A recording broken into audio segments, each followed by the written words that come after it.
تو میں نے دیکھا ہے کہ پرائمری اسکولوں میں اردو ٹیچر رکھے ہوئے ہیں، اور شاید 95 میں یا اس کے آس پاس کافی تعداد میں اردو ٹیچروں کی تقرری ہوئی تھی، اردو ٹیچرز کی پرائمری اسکولوں میں۔ اب سوال یہ ہے کہ وہاں جب بچے اردو نہیں پڑھیں گے تو وہ کوئی اور سبجیکٹ پڑھا رہے ہوتے ہیں۔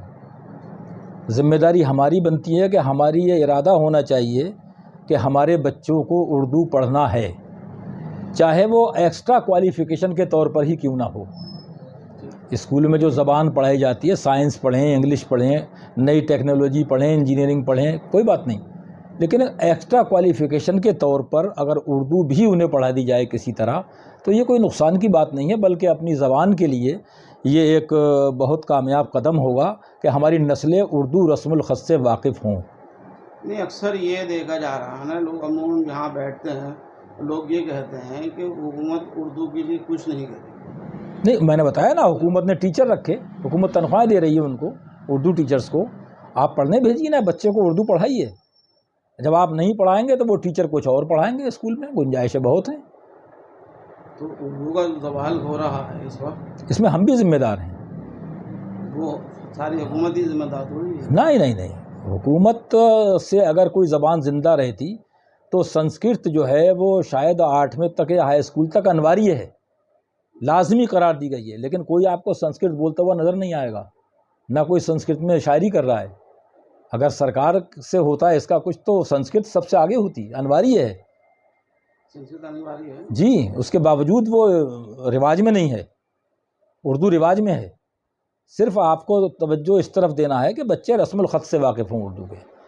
بہت سی چیزیں ایسی ہیں جو رسم الخط سے وقفیت نہ ہونے کی وجہ سے کچی رہ جاتی ہیں، بہت سے الفاظ ایسے ہیں۔ ناگری میں آپ لکھ سکتے ہیں، اردو کو لکھتے ہیں لوگ، کتابیں چھپ رہی ہیں، مجموعہ کلام چھپ رہے ہیں، لیکن کچھ الفاظ ایسے ہیں اور کچھ چیزیں ایسی ہیں جو رسم الخط سے واقف ہونے والا ہی سمجھ سکتا ہے، عام ہے۔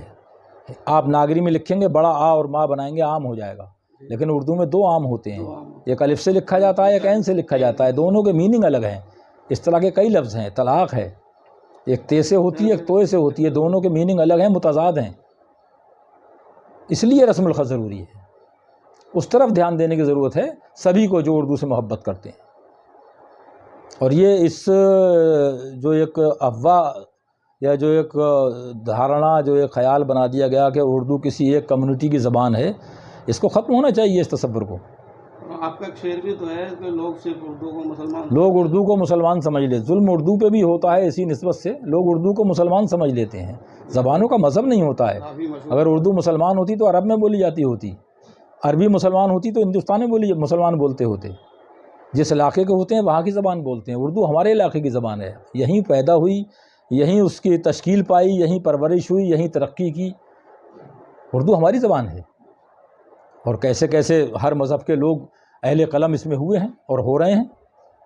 اکثر لوگ یہ کہتے ہیں کہ مشاعروں سے اردو کو فروغ ملتا ہے، مشاعروں سے اس بات سے آپ کہاں تک اردو کو فروغ ملتا ہے میں یہ تو نہیں کہتا، لیکن جن چیزوں نے اردو کو آج تک سنبھالا ہوا ہے، رواج میں رکھا ہوا ہے، اس میں شاعری کا بھی بہت بڑا ہاتھ ہے، چاہے وہ فلمی نغموں کی صورت میں ہو، چاہے غزل کی صورت میں ہو، اس میں مشاعروں کا بھی رول رہا کہ لوگ وہاں سننے آئے، اردو شاعری سنی، قریب آئے اس کے تو اسے سمجھنے کی کوشش کی، جو سمجھ میں نہیں آیا وہ کسی سے معلوم کیا، یا پھر اردو پڑھنا ضروری سمجھا، تو ایک رول تو ہے مشاعروں کا اردو کو برقرار رکھنے میں۔ ہاں، فروغ دینے کی جہاں تک بات ہے تو اردو کا سب سے اچھا فروغ تو میں اسے کہتا ہوں کہ اردو پڑھنے والوں کی تعداد میں اضافہ ہو۔ جس تعداد میں آبادی بڑھی ہے ہندوستان کی، اس تعداد میں اردو داں طبقہ نہیں بڑھا۔ اردو سمجھنے اور بولنے والے تو بہت ہیں، لکھنے پڑھنے والے کم ہوئے، اس کو بڑھانا ہے۔ مشاعروں سے ذوق تو پیدا ہوا، مشاعروں سے ذوق پیدا ہوا، اردو کے قریب آئے لوگ شاعری کی وجہ سے۔ لیکن اردو شاعری میں وہ کشش ہے کہ ہندی والے بہت سے اردو کی طرف آئے، غزل کہنے لگے، اور اب نئی نسل میں تو پڑھی لکھا طبقہ نوجوانوں کا، ایک غیر مسلم حضرات کا جو ہندی سے اردو کی طرف آئے ہیں، وہ بہت محنت کر رہے ہیں اور مطالعہ کر رہے ہیں، عروض بھی سیکھ رہے ہیں۔ میری ملاقات ہوتی رہتی ہے نئے لوگوں سے، تو میں نے دیکھا کہ ان کی بہت گہری نظر ہے۔ ایک دو لوگوں کا نام بتائیے گا جو اس میں سنجے مشرا شوق ہیں، اس میں نام آلوک شری واستو ہیں، اس میں یہ لوگ انہوں نے باقاعدہ ٹیوٹر رکھا ہے کہ ہم اردو پڑھ لیں. پون کمار جی ہیں, آلوک یادو جی ہیں, یہ سرکاری عہدوں پہ فائز ہیں, تو انہوں نے ٹیوٹر لگا کر اردو پڑھی. غزل سے شوق ہوا تو میں نے ہی مشورہ دیا تھا اردو پڑھیے. ایسے کئی لوگ ہیں. وہ مشاعروں کے حوالے سے آپ کا دبئی, امریکہ وغیرہ مختلف ممالک کا آپ کا سفر ہوا ہے جی. تو وہاں اردو کی کیا حیثیت ہے؟ وہاں جو اردو داں حضرات ہیں وہ وہی لوگ ہیں جو جن کے بزرگ یا جو خود ہندوستان یا پاکستان سے وہاں پہنچے ہیں. اردو طبقہ وہی ہے. لیکن کمال کی بات یہ ہے کہ انہوں نے اپنے بچوں کو بھی اردو سکھائی ہے, اردو پڑھائی ہے, اور وہی لوگ مشاعرے منعقد کرتے ہیں. علی گڑھ المنائی ایسوسیشن ہے امریکہ میں, دوسری اور تنظیمیں ہیں, دبئی میں بھی ہیں, قطر میں بھی ہیں, ابوظہبی میں ہیں, بحرین میں ہیں, کویت میں ہیں. یہ سب وہی لوگ ہیں جو بیسیکلی جن کی جڑیں ہندوستان یا پاکستان میں ہیں, اور انہوں نے اپنی زبان کو سینے سے لگا کے رکھا ہے.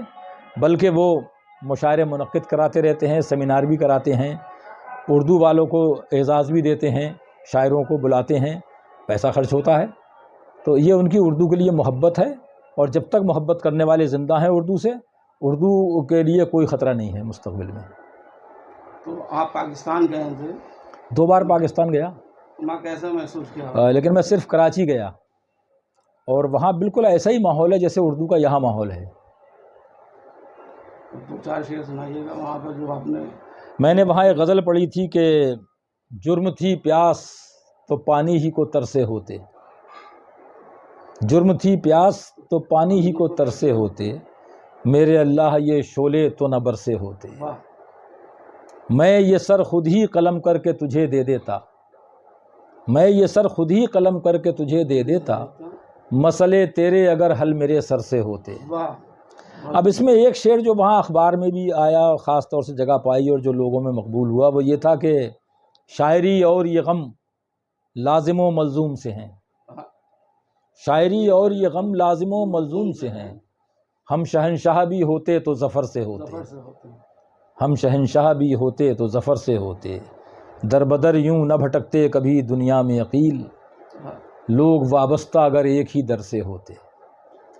یا پھر ایک غزل وہ پڑھی تھی میں نے, ابتدائی دور میں بہت پڑھی میں نے غزل, ذہن میں رکھتے ہیں پہچان سمجھ لیتے ہیں, کشتیاں کس کی ہیں طوفان سمجھ لیتے ہیں, کس کی تعظیم کو اٹھنا ہے جھڑکنا ہے کسے, ایک نظر دیکھ کے دربان سمجھ لیتے ہیں. فرض ہے بھائی کی امداد مگر کیا کہیے, لوگ اس فرض کو احسان سمجھ لیتے ہیں. صرف لے دے کے یہی ایک کمی ہے ہم میں, ہم ہر ایک شخص کو انسان سمجھ لیتے ہیں. یہ 2 غزلیں بہت لوگوں نے بہت پیار سے سنی, بہت مقبول ہوئی. یہ سن 2001 کی بات ہے جب میں پہلی بار وہاں گیا تھا. تو وہاں تحت اللفظ کو زیادہ پسند کرتے ہیں یا ترنم؟ نہیں, میں نے وہاں, اب تو پہلے ایسا رہا ہوگا, لیکن اب تو وہ جو یہاں ایک عام سا انداز ہے مشاعرے میں سننے کا, وہ وہاں بھی میں نے محسوس کیا. خاص نشستوں میں تو فرق نہیں پڑتا کہ آپ ترنم سے پڑھیے یا تحت سے, شاعری سننے والے ہوتے ہیں. لیکن عام مشاعرہ جو ہوتا ہے نیشنل اسٹیڈیم میں ہوتا ہے, ساکنان شہر قائد کا, وہاں عام پبلک ہوتی ہے, اور وہاں سب کچھ وہ ترنم پسند کرنے والے بھی ہیں, شاعری پسند کرنے والے بھی ہیں. تو وہاں ترنم سے پڑھا تھا آپ نے؟ ترنم سے پڑھا میں نے. تحت میں نے متفرق شعر پڑھے اور ترنم میں غزلیں پڑھی, اور لوگوں نے وہ سنی. کام آئے نہ بہانے میرے, کام آئے نہ بہانے میرے, کام آئے نہ بہانے میرے, لٹ گئے خواب سہانے میرے, لٹ گئے خواب سہانے میرے. اور یہ شعر جو لوگ بہت پسند کرتے ہیں, درد سر میں بھی عجب لذت تھی درد سر میں بھی، عجب لذت تھی درد سر میں بھی، عجب لذت تھی، کوئی بیٹھا تھا سرہانے میرے، کوئی بیٹھا تھا سرہانے میرے، کوئی بیٹھا تھا، آئینہ دیکھ کے سب لوٹ گئے، آئینہ دیکھ کے سب لوٹ گئے، آئینہ دیکھ کے سب لوٹ گئے، آئے تھے عیب گنانے میرے، آئے تھے عیب گنانے میرے، کام آئے نا جب مجھے کوئی نیا زخم ملا، جب مجھے کوئی نیا زخم ملا، جب مجھے کوئی نیا زخم ملا، خوش ہوئے یار پرانے میرے، خوش ہوئے یار پرانے میرے، کام آئے۔ بہت شکریہ۔ اکثر یہ دیکھا جا رہا ہے، میں محسوس کر رہا ہوں کہ جب سے لاک ڈاؤن ہوا ہے تو اس وقت سے بعد سے وہ جو نئی نسل کے جو شاعر جو ہے وہ اس میدان میں آ رہے ہیں، تو میں جاننا چاہوں گا کہ ان شعرائے کرام کو کس طرح کی شاعری کرنی ہے؟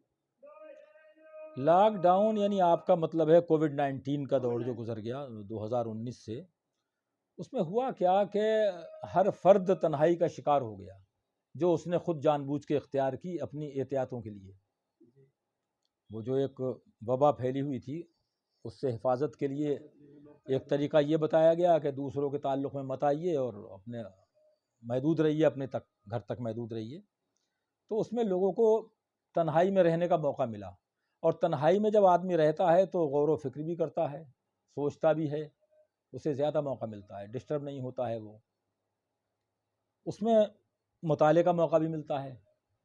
کسی کے اندر اگر قدرت نے یہ ہنر ڈال دیا تھا شاعری کا تو اس کو کچھ لکھنے کا موقع بھی ملا، شعر کہنے کا موقع ملا، پڑھنے کا موقع ملا۔ تو اس دوران بہت سے پھر آن لائن مشاعروں کی شروعات ہوئی، اس میں جو گھر بیٹھے اپنے شریک ہو رہے ہیں، ایک دوسرے کے ساتھ مل کر محفل میں شریک ہو رہے ہیں آن لائن، یہ موقع بھی ملے۔ لوگوں کو وقت زیادہ ملا پڑھنے کا، سمجھنے کا، سوچنے کا، ہر پہلو پہ غور کرنے کا۔ اس میں کچھ شاعر بھی منظر عام پہ آئے، نئے لوگ۔ اب ظاہر ہے شاعری ارادتاً تو ہوتی نہیں ہے کہ نہیں میں ایسی شاعری کروں گا، بلکہ جو اس کا مزاج ہوتا ہے یا صحبتوں سے یا مطالعے سے جو مزاج بنتا ہے، ہر آدمی وہی شاعری کرتا ہے۔ جمالیاتی مزاج ہے اس کا تو اسی طرف رہتا ہے۔ اگر وہ اپنے اطراف سے، اپنی دنیا سے متاثر ہوتا ہے، سیاست سے، سماج سے متاثر ہوتا ہے، تو وہ مضامین آتے ہیں اس کے یہاں۔ غور و فکر کرنے کے بعد وہ اپنی زبان جو اس نے سیکھی ہے اس زبان میں اظہار کرتا ہے۔ وہ شاعر کا کام یہ بھی ہے کہ وہ لفظ ایسے چنے کہ جو شاعری کو سوٹ کرتے ہوں، جو خیال وہ بیان کرنا چاہتا ہے، شعر کا جامہ پہنانا چاہتا ہے، جس خیال کو، جس تصور کو، جس سوچ کو، اس کے لیے الفاظ کا انتخاب بھی بڑی اہم بات ہے شاعری میں.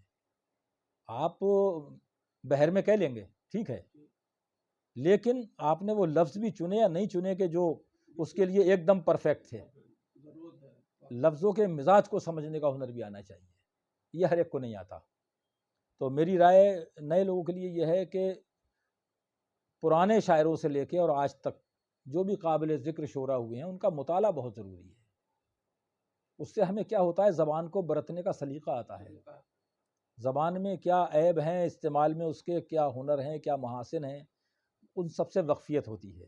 اسی لیے اردو شاعری میں ایک استاد کی روایت رہی ہے. استاد کسی کو شاعری نہیں سکھاتے تھے اور یہ کام سکھانے والا ہے بھی نہیں، لیکن وہ زبان کو استعمال کے طریقے بتاتے تھے کہ اس لفظ کو ایسے استعمال کرنا ہے یا ایسے ٹھیک نہیں ہے، یہاں پر یہ اس کے بعد میں تنافر نہیں ہونا چاہیے، محاورے کو ایسے استعمال کرنا چاہیے، روزمرہ کو اس طرح سے یا ایسے. یہ چیزیں وہ سکھاتے تھے. زبان کا استعمال، شاعری کے عیب کیا ہیں، محاسن کیا ہیں، یہ سکھاتے تھے وہ لوگ. یہ ایک مرتبہ میں نے ذکر سنا تھا، آپ کہیں ذکر کر رہے تھے کہ آپ کے استاد تھے 6 لاکھ کے بعد شاعر، ان کا نام عبدالوحید جلیل نعمانی صاحب تھے. نہیں شاعری کے استاد نہیں ویسے. ہاں اچھا، وہ میرے اسکول میں پڑھاتے تھے مجھے، جو عبدالوحید صاحب. ہاں اب آپ کو وہ جو ہے وہ اس طرح سے وہ نظم وغیرہ سکھاتے تھے. ہاں وہ ہمیں وہ کئی سبجیکٹ پڑھاتے تھے عبدالوحید صاحب. اچھا، فارسی داں بھی تھے، اردو داں بھی تھے، وہ انگلش نہیں جانتے تھے. گڑت بھی پڑھاتے تھے، میتھمیٹکس، سائنس بھی پڑھاتے تھے. تو وہ اردو ہمیں پڑھاتے تھے، اردو کی کتاب تھی ہمارے پاس، تو ہم ان سے پڑھ رہے تھے. اس میں ایک نظم تھی، اور شاعر کا نام مجھے یاد نہیں کس کی تھی. اس کا یوں تھا مطلب کہ ڈھلا دن سنہری ہوئی سطح آب، پہاڑوں میں چھپنے لگا آفتاب. تو وہ اس طرح سے پڑھا رہے تھے اس کو ردم کے ساتھ، ڈھلا دن سنہری ہوئی سطح آب، پہاڑوں میں چھپنے لگا آفتاب. پھر وہ روک کے بولے، عقیل ہم تمہیں شاعری کے مصروں کو، غزل کے مصروں کو تولنا سکھائیں؟ میں نے کہا صاحب یہ تول کیا ہوتی ہے؟ بولے نہیں، یہ بھی تول، اس کے باٹ ہوتے ہیں. تو انہوں نے پھر وہ ایک ہم سے نوٹ بک منگائی، پین لے کے بیٹھے، انہوں نے لکھا ڈھلا دن سنہری ہوئی سطح آب. بولے اس کے باٹ کیا ہیں؟ فعولن فعولن فعولن فعول. بولے یہ عربی سے آئے ہیں، شاعری سے، باٹ اس سے مصرے تولے جاتے ہیں. اب ہر مصرع آپ اس میں سے ایک فعولن نکال دیں، مصرے کا لفظ رکھ دیں اس میں، فعولن فعولن ہوئی سطح آب، ڈھلا دن سنہری فعولن فعول. تو ایک نکال کے اس کے وزن کا لفظ مصرے میں رکھ دیں اس میں، تو وہ برابر بیٹھے گا. اور اس پوری غزل کے نظم کے ہر مصرے میں اتنے ہی رکن ہوں گے اور اتنے ہی حرف آئیں گے، اس میں اتنی ترکیبیں آئیں گی. وہ میں نے پہلی بار دیکھا کہ صاحب یہ بھی ہوتا ہے شاعری میں. حالانکہ مجھے کبھی اس کی ضرورت نہیں پڑی، اور اللہ نے یہ مجھے اس کی عطا ہے کہ میں نے شروعاتی کی شعر کہنے کی تو بحر میں ہی شعر کہتا تھا میں، کبھی بحر کی غلطی نہیں کی میں نے. یہ بانے بعد میں پڑھا سب بحر کیا ہوتی ہے. اب ایسے استاد نہیں ہوتے. اردو کا وہ خود فارسی داں تھے اور انہیں شوق تھا شعر پڑھنے کا، فارسی کی شاعری بہت پڑھتے تھے، اور کبھی کبھی کوٹ بھی کرتے تھے گفتگو میں اپنی، پھر اس کا مطلب بتاتے تھے، ہمیں اردو میں سمجھاتے تھے کہ اس کا یہ مطلب ہوا. وہ مجھے یاد آتے ہیں، اور قابل ذکر ٹیچرز میں سے ایک تھے وہ علاقے کے. قریب میں ہمارے ایک موضع سندھولی کہلاتا ہے، سب سے زیادہ ٹیچر اسی گاؤں سے آتے تھے. اسی گاؤں کے وہ تھے مولانا عبدالوحید صاحب، اور وہ شاید 3 بھائی تھے اور تینوں ٹیچر تھے، اردو فارسی جاننے والے سب. تو سماج کو آج کس طرح کی شاعری کی ضرورت ہے؟ سماج کو تعمیری شاعری کی ضرورت ہے. اس وقت جو ہے نا نئی نسل جو شاعری کی طرف آ رہی ہے، ان کی شاعری جو ہے وہ آج کی تم سامنے کی شاعری کر رہے ہیں. جی، تو اس سے کہاں تک آپ ان کا مسئلہ یہ ہے کہ وہ اپنی شاعری پیش کرنے کے لیے اسٹیج کو ضروری سمجھتے ہیں. اب رسائل پڑھنے کا رواج کم ہوا ہے، اب سوشل میڈیا ہے اور اسٹیج ہے مشاعرے کا. تو وہاں ہم جن سے مخاطب ہوتے ہیں اس میں بہت کم پرسنٹیج ایسے لوگوں کی ہوتی ہے جو اچھی اردو جاننے والے ہوتے ہیں. باقی عام لوگ ہوتے ہیں جنہیں اردو سے واقفیت زیادہ نہیں ہوتی، تو وہ ان کی آسانی کے لیے خود کو ان کی سطح تک لے جانے کی کوشش کرتا ہے پڑھنے والا، کہ میں اس طرح وہ زبان استعمال کروں جسے وہ سمجھ لیں. ترسیل کا مسئلہ ہے ان کے سامنے. وہ یہ نہیں چاہتا کہ وہ ہماری سطح تک آئیں کسی طرح سے. ٹھیک ہے آپ نے ایک لفظ استعمال کیا، ان سے سمجھ میں نہیں آئے گا، گھر جا کے لغت دیکھیں گے یا کسی سے پوچھیں گے تو ان کی معلومات میں اضافہ ہوگا، تو بجائے ہمیں وہ طریقہ اختیار کرنے کے وہ کر لیتے ہیں کہ آسانی سے وہ سمجھ لیں، ہم اپنی وہاں تک سطح لے جاتے ہیں جس سے وہ ان کی سمجھ میں آ جائے، تو یہ شارٹ کٹ ہے۔ ہاں مضبوط نہیں۔ ہاں، ہمیں اعتماد خود پہ ہونا چاہیے کہ ہماری چیز وہ نہیں سمجھیں گے تو گھر جا کے سمجھیں گے، پوچھ کے سمجھیں گے، دیکھ کے، مگر انہیں داد چاہیے، فوراً رد عمل چاہیے۔ اتنا وقت نہیں ہوتا کہ وہ سمجھ کے پھر ہمیں 1 مہینے بعد داد دیں، انہیں فوراً داد چاہیے۔ تو یہ وہ لوگ ہیں عام فہم لفظوں کا استعمال کرتے ہیں۔ کچھ ایک طبقہ وہ ہے جو کسی ایک کمیونٹی کو مشتعل کرنے کی کوشش کرتا ہے شاعری کے ذریعے، وہ بہت ہی غلط راستہ ہے۔ شاعری پوری انسانیت کے لیے ہونا چاہیے، جسے کسی بھی مذہب، کسی بھی طبقے، کسی فرقے، کوئی کسی علاقے کا آدمی اپنے لیے کہا گیا شعر سمجھے۔ دیکھیے تقریر کی خوبی کہ جو اس نے کہا، میں نے یہ سمجھا کہ گویا یہ بھی میرے دل میں ہے، یہ کسی کا شعر ہے، تو اسے ایسا لگے کہ میری بات کہہ دی اس نے، وہ کسی بھی مذہب، کسی علاقے کا ہو، کسی فرقے کا ہو، اس سے کوئی فرق نہیں پڑتا۔ اور آپ یہ سوچ کے شاعری شعر سنائیں گے کہ میرے مخاطب مسلم ہیں، ہندو ہیں، سکھ ہیں، عیسائی ہیں، تو وہ محدود رہ جائے گی شاعری۔ یا کسی کا نام لے کر آپ کسی پہ طنز کریں گے، کسی ایک جماعت کا، کسی ایک فرد کا، کسی ایک رہنما کا، کسی ایک لیڈر کا، تو وہ بھی شاعری محدود رہ جاتی ہے۔ جب وہ شخص نہیں رہے گا یا وہ جماعت نہیں رہے گی تو وہ شعر بھی ختم ہو گیا۔ آپ کے اب تک کتنے شعری مجموعے ذرا ہم بتا چکے ہیں؟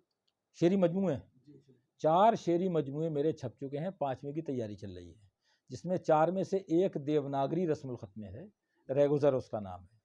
پہلا مجموعہ کلام 1991 میں شائع ہوا تھا، جس میں اتر پردیش اردو اکیڈمی کا مالی تعاون شامل رہا تھا، پرواز کا موسم، شاید آپ نے دیکھا ہو۔ دوسری کتاب سرمایہ نام سے، جس میں صرف غزلیں تھیں، پرواز کا موسم میں نظمیں بھی تھیں اور غزلیں بھی تھیں، سرمایہ میں غزلیں ہیں صرف۔ پھر تیسری کتاب رہگزر دیوناگری رسم الخط میں غزلوں پر مشتمل ہے۔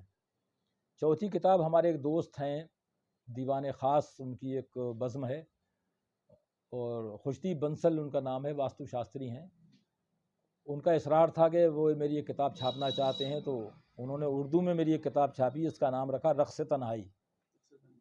تو یہ 4 مجموعے کلام شائع ہوئے، پرواز کا موسم، سرمایہ، رہگزر، رقص تنہائی۔ اب 5ویں کتاب کی تیاری چل رہی ہے، کمپوزنگ ہو چکی ہے، ابھی اس کا نام نہیں سوچا ہے، وہ جلدی 1-2 مہینے میں آپ کے سامنے آ جائے گی، ہندی میں بھی اردو میں بھی۔